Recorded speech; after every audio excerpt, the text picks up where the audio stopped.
And now, the Hall of Fantasy. Welcome to the Hall of Fantasy. Welcome to the series of radio dramas dedicated to the supernatural, the unusual, and the unknown. Come with me, my friends. We shall descend to the world of the unknown and forbidden, down to the depths where the veil of time is lifted, and the supernatural reigns as king.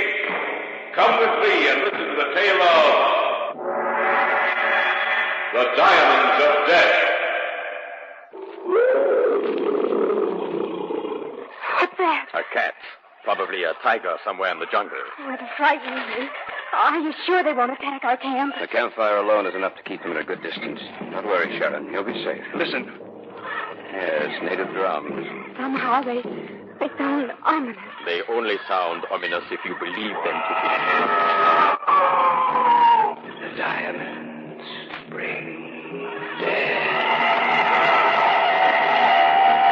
What's going on out there? Just a wounded animal screaming Oh, out. no. No, there was something else. Do you think the jungle has a voice, Frau Courtney? That is only for children to believe.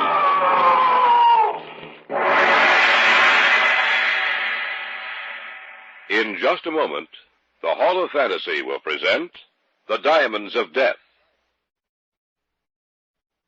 And now for our story. An original tale of fantasy by Richard Thorne entitled The Diamonds of Death.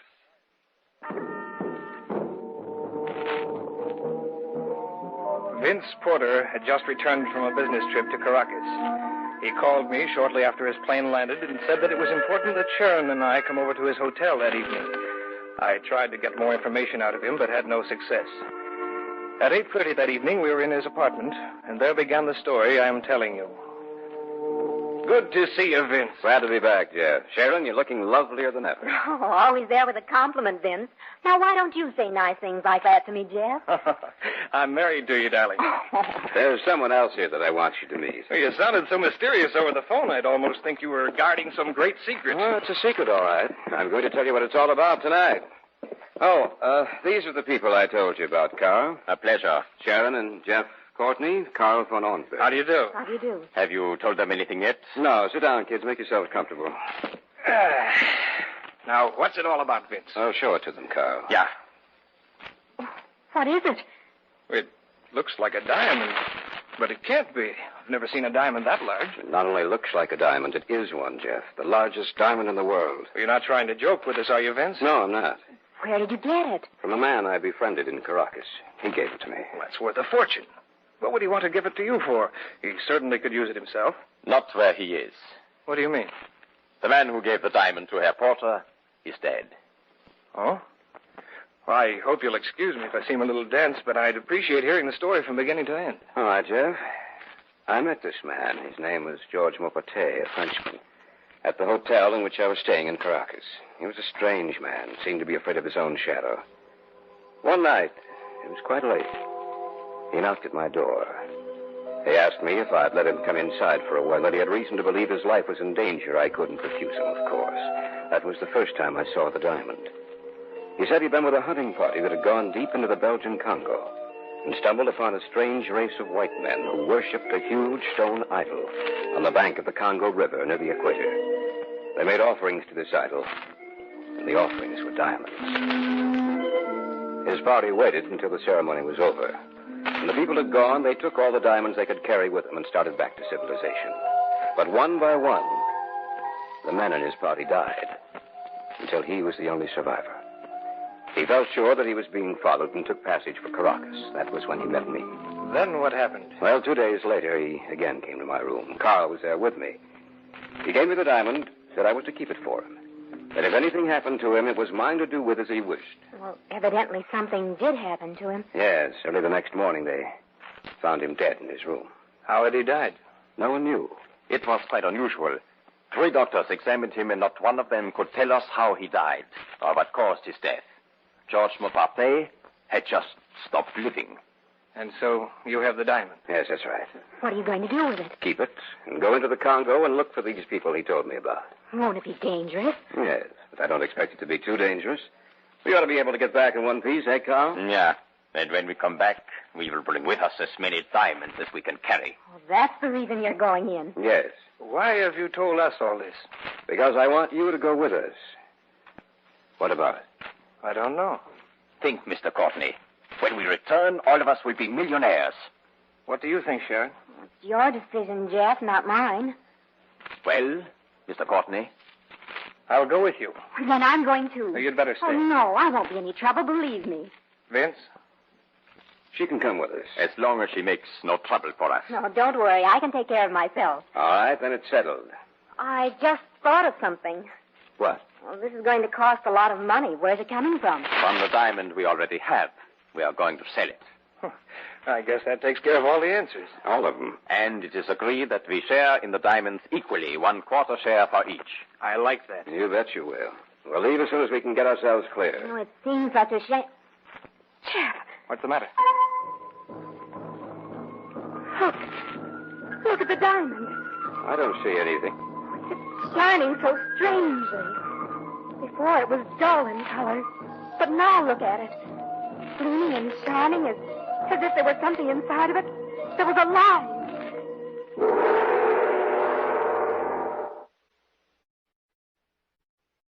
Back now to our story. An original tale of fantasy by Richard Thorne entitled The Diamonds of Death.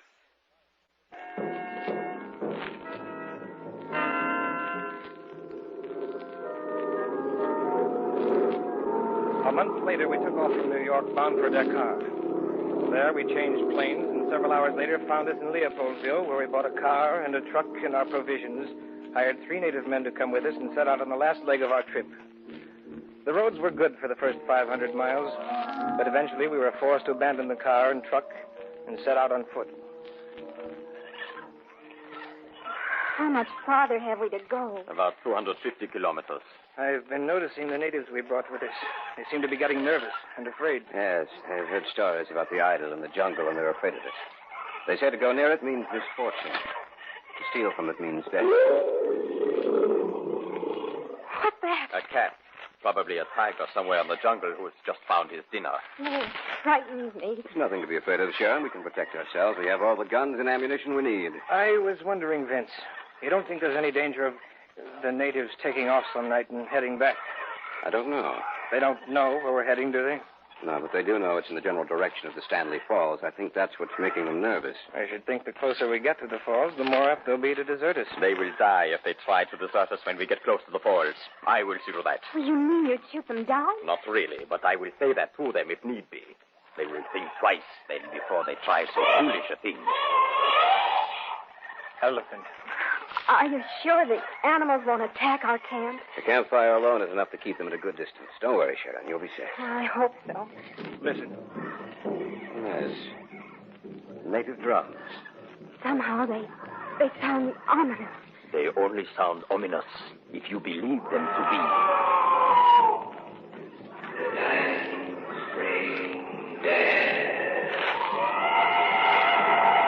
What's going on out there? The wounded animals screaming out. Oh, no. No, there was something else. I heard it, too. A voice that spoke from the jungle. You're imagining it. I don't know. You think the jungle has a voice, Herr Courtney? That is only for children to believe.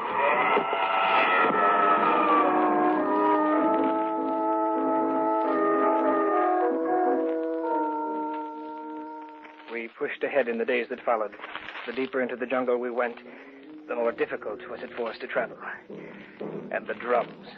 The jungle messenger who throbbed out before us that we were coming to steal the diamonds from the idol.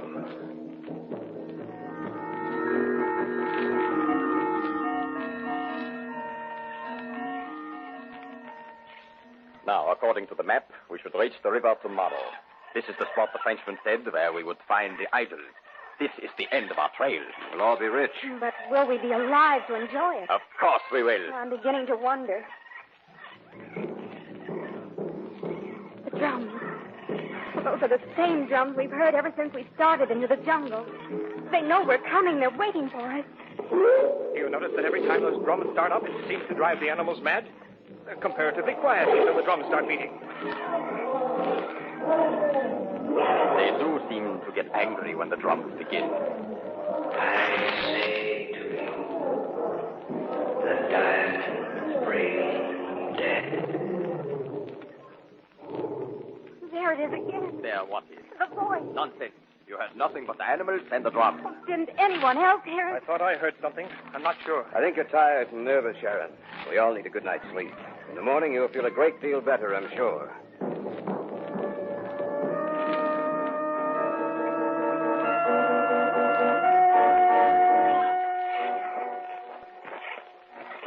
Keep moving. Keep moving. They're going as fast as they can, Carl. They are afraid, and their fear makes their feet lag. Why don't you relax, Carl? We're almost there. Because I won't be satisfied. Look. The idol of the diamonds. Why, it must be 100 feet tall. Standing up with its legs outspread and its arms stretched forward as if it were waiting to greet us. There's something frightening about it. Look. Where? Over there. There's a man coming toward us. Put your gun down, Carl. What do the strangers want? We have come to see the idol. The idol has seen you, and you have seen it. You speak English. Yes. Some of your countrymen have stumbled upon our secret. From them we learned your talk. We come as friends. Friends? Of all those who have come here, none came as friends. They came to steal the diamonds from the idol. What's that noise? Time will teach you. You say you come as friends. If so, you will be treated as friends. If not, then the diamonds will be your death. Come, follow me. I shall take you to my village.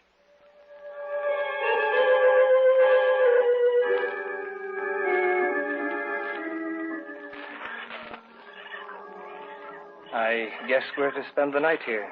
Well, they seem friendly enough. Strange how they all disappeared when it became dark. The whole village seems to be deserted. What fools we are. Of course. This is the night of the full moon. This is the night they make the offerings to the idol. The village is deserted. Listen. I am going to see the ceremony. We'll all go. Do not make any noise then. Come. All right, let's go.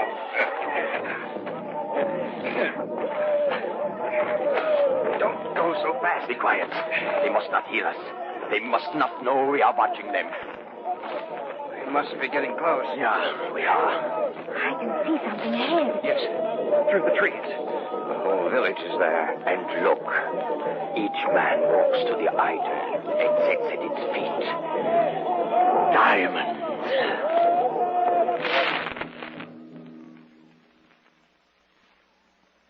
What's the matter? They've stopped chanting. Strangers, we know that you watch us.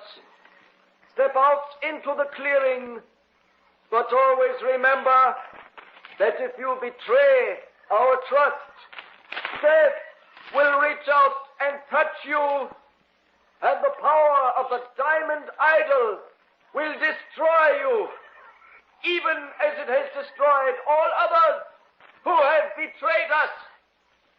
Strangers, step out into the clearing.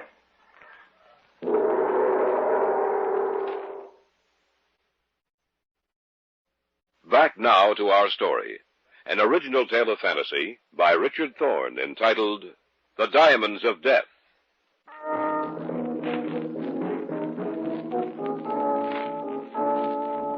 We had followed the sound of the chanting, and it brought us to the riverbank and the clearing in which the idol stood, white and tall, rising up into the sky.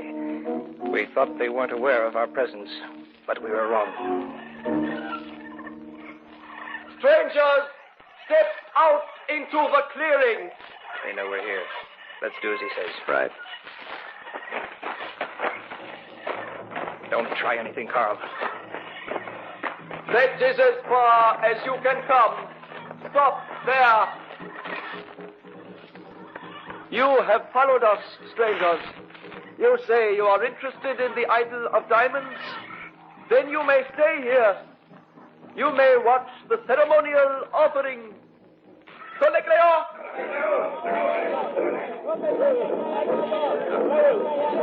Carrying a diamond that places the idol's feet.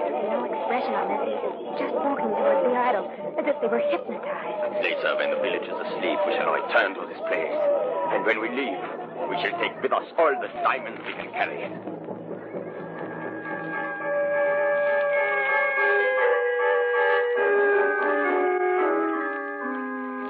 And now I leave you. You will spend the rest of the night here. Thank you. Make no attempt to steal the diamonds, for the idol will raise up in wrath and bring the fury of the jungle down upon your heads. He will raise his voice in anger, and there will be no escape from him, for the fever of the curse will be upon you, and you shall die. I understand, Buddha. It is my hope that you do. May we meet again on the morrow. Well, let's go inside the hut. All right. What do you think, Vince? I don't know, Jeff. He said if the diamonds are stolen, the idol will cry out in anger and death will be our reward. I believe him. So do I. I think they're right, Carl. I think we should leave here just the way we came. You think I came all this way so that I could turn around and go back to civilization empty-handed? You're mad if you think that. Think of George Maupassant. Maupassant died of a fever. That's what we thought he died of, but it wasn't caused by the jungle. It was caused by the power of the diamond idol. You are a superstitious fool. Quiet. Do you want the whole village down on our heads? All right. I say to you, we came here for diamonds. We leave here with diamonds. I'm not taking any. Jeff's right. And I agree with them. All right. Let it be that way then. Perhaps it is better that way. For in the end, I would have been the only one left. What do you mean? That when we got near the edge of the jungle, I was going to kill you. Because I wanted them all, not just 1/4. But now you have said you want none of the diamonds. That means I own them all. And you will help me carry my diamonds back. You and the native porters we brought with us. That's where you're mistaken, Carl. We're not going to help you carry them back. Oh, but you are. He has a gun. And I will not hesitate to use it. You're a fool. You are the fools, not I. Now, my gun is ready to talk for me. The village is asleep now. We will go back to the clearing and get the diamonds. Move. I said move. You mean That is correct. The native workers we brought with us are in the next hut. You will get them. Tell them that we are leaving. They will be more than glad to come with us. Now get your packs, and we shall go.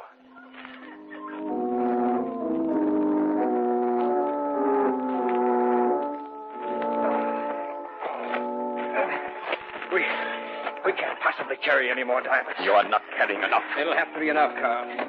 If the natives are loaded down, they can hardly walk.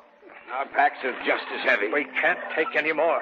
It is a shame to leave them here. But then, one can always return without his companions, of course. It's a long trail back from Arnberg, and you'll have to sleep sometime. We shall see about that. Now let us go. Move along! To think that you believe the story he told us. What fools you all are. Maybe. Maybe not. They do not even know that we have gone. What's that? I don't know. And the idol shall raise his voice in anger. And there will be no escape from him. Listen. They do know that we're gone, Carl. Then you must hurry. The first one who slows down shall answer to me. Sounds as if the whole jungle is awake. Hurry! Move quicker! Start to run!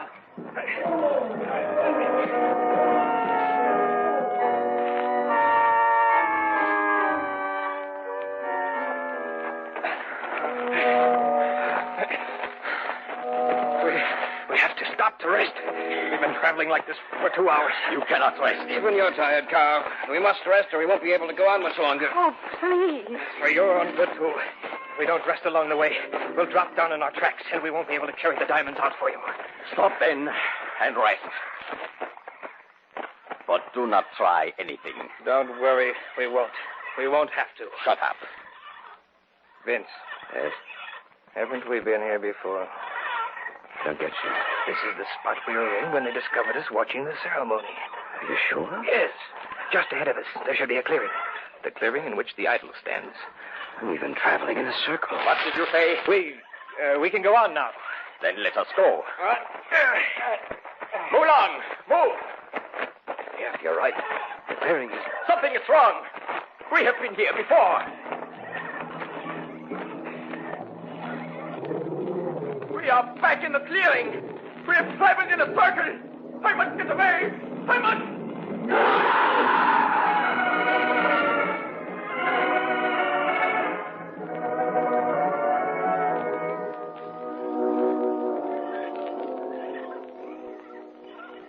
The animal. It jumped out from behind the trees. He didn't have a chance. How horrible. Yes, it is horrible. But it was the death that he deserved. We didn't want to take the diamonds, Luda. I know. When you came here, the thought was in your minds. But you were wise in that you pushed it away from you. What are you going to do with us? You and your party may leave this place in peace. And when you return to your world of civilization, it would be better if you did not tell them of what has occurred here. But there will be others, even though you do not tell them. There will be others who come upon this place. Let us hope that they do as you have done. For if they steal from the diamond idol, death shall be visited upon them, and it may come in many forms. But it will come.